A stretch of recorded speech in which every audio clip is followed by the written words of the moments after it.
So hello guys, আসসালামু আলাইকুম। আজকে দেখাবো আমাদের বেগুন গাছ। আমাদের এখানে সামনে অনেক বেগুন গাছ আছে। তো আপনাদের একটা বেগুন ধরেছে, ফার্স্ট বেগুন, ওটা আপনাদেরকে দেখাবো। সো দেখি। সো গাইস, আপনারা দেখতেই পাচ্ছেন।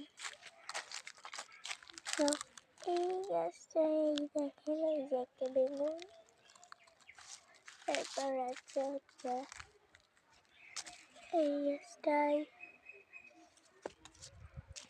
এরপরে আরো দেখাচ্ছি এই গাছটাই, এই যে একটা।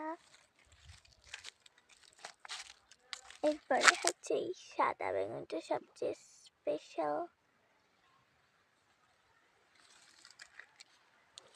এই দেখো কি সুন্দর বাগান সাজানো হয়েছে। এই যে একটা বেগুন, আর ছোট্ট একটা গাছে ছোট্ট একটা টমেটো, আর একটা ধরেছে এই যে। সো আরো দেখাচ্ছি, আসো। এই যে আমাদের পুকুরটা, আর আমাদের একটা আম গাছ ছিল, সেটাই দেখো এই যে মুকুল এসেছে, দেখো। ওকে, বাই বাই।